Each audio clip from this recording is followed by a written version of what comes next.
Tại buổi công bố chương trình giáo dục phổ thông mới, đại diện Bộ Giáo dục và Đào tạo cho biết chương trình được xây dựng nhằm giúp học sinh hình thành và phát triển phẩm chất và năng lực.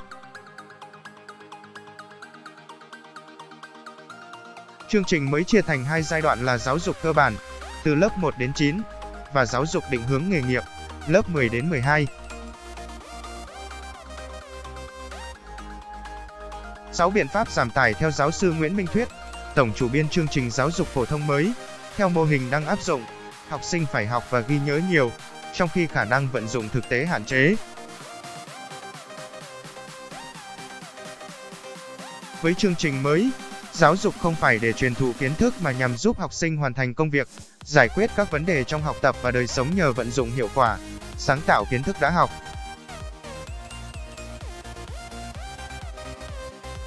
Theo Bộ Giáo dục và Đào tạo, chương trình giáo dục phổ thông mới áp dụng 6 biện pháp giảm tải.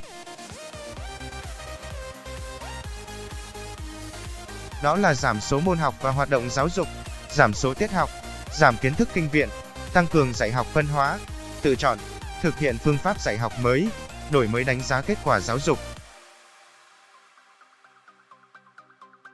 Giáo sư Nguyễn Minh Thuyết thông tin, theo cách tiếp cận mới, giáo dục không phải để truyền thụ kiến thức mà nhằm giúp học sinh hoàn thành công việc, giải quyết các vấn đề trong học tập và đời sống nhờ vận dụng hiệu quả, sáng tạo kiến thức đã học. Quan điểm này được thể hiện nhất quán ở nội dung, phương pháp và đánh giá kết quả giáo dục. Các môn học mới sẽ ra sao? Hoạt động giáo dục bắt buộc xuyên suốt các cấp học là trải nghiệm. Các môn học theo chương trình mới sẽ được phân chia thành 2 loại: môn học, hoạt động bắt buộc và môn học tự chọn.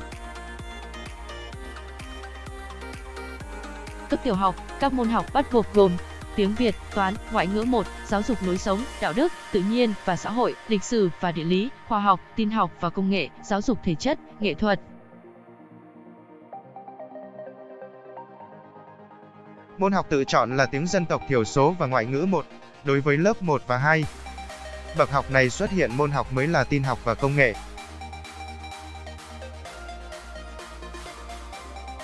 Bậc trung học cơ sở, các môn học bắt buộc là ngữ văn, toán, ngoại ngữ 1, giáo dục công dân, khoa học tự nhiên, lịch sử và địa lý, tin học, công nghệ, giáo dục thể chất, nghệ thuật.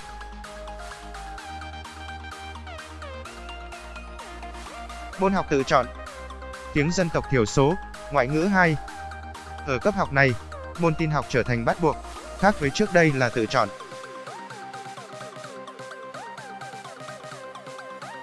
Ngoài ra, sự xuất hiện của các môn lịch sử và địa lý, khoa học tự nhiên sẽ khiến cách tổ chức dạy học khác so với trước. Với trung học phổ thông, các môn học bắt buộc là ngữ văn, toán, ngoại ngữ 1, giáo dục thể chất, giáo dục quốc phòng và an ninh.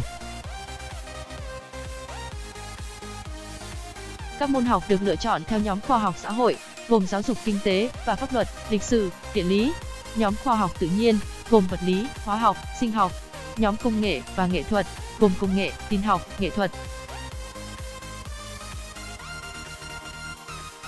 Các môn học tự chọn: tiếng dân tộc thiểu số, ngoại ngữ 2. Ngoài 5 môn bắt buộc, học sinh trung học phổ thông phải chọn tối thiểu 5 môn khác của nhóm môn được lựa chọn.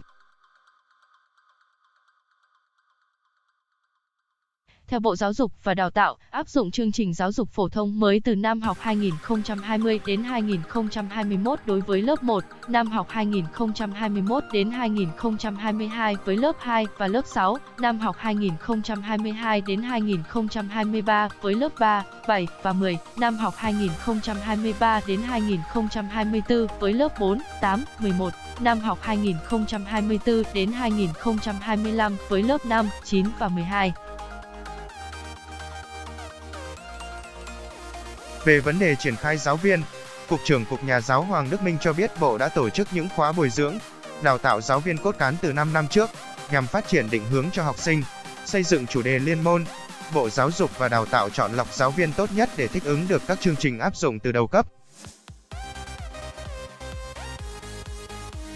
Đồng thời Bộ đã rà soát, quy hoạch lại hệ thống sư phạm, bổ sung kịp thời nếu còn thiếu, tuyển dụng tối thiểu để đảm bảo Liên quan đổi mới thi Trung học phổ thông quốc gia, giáo sư Nguyễn Minh Thuyết thông tin Bộ trưởng Giáo dục và Đào tạo đã giao một nhóm nghiên cứu, đang đến những bước cuối cùng để báo cáo. Trên cơ sở đó sẽ ra quyết định. Câu hỏi về viết sách giáo khoa cũng được giáo sư Nguyễn Minh Thuyết giải đáp. Theo đó, Bộ Giáo dục và Đào tạo đã tính toán ưu thế cũng như thách thức gặp phải, trên cơ sở đó có giải pháp thực hiện về một chương trình, nhiều bộ sách giáo khoa. Yêu cầu chuyện giáo dục. Cậu học trò không nói chuyện, không tắm cả năm vì bị lộ chat riêng.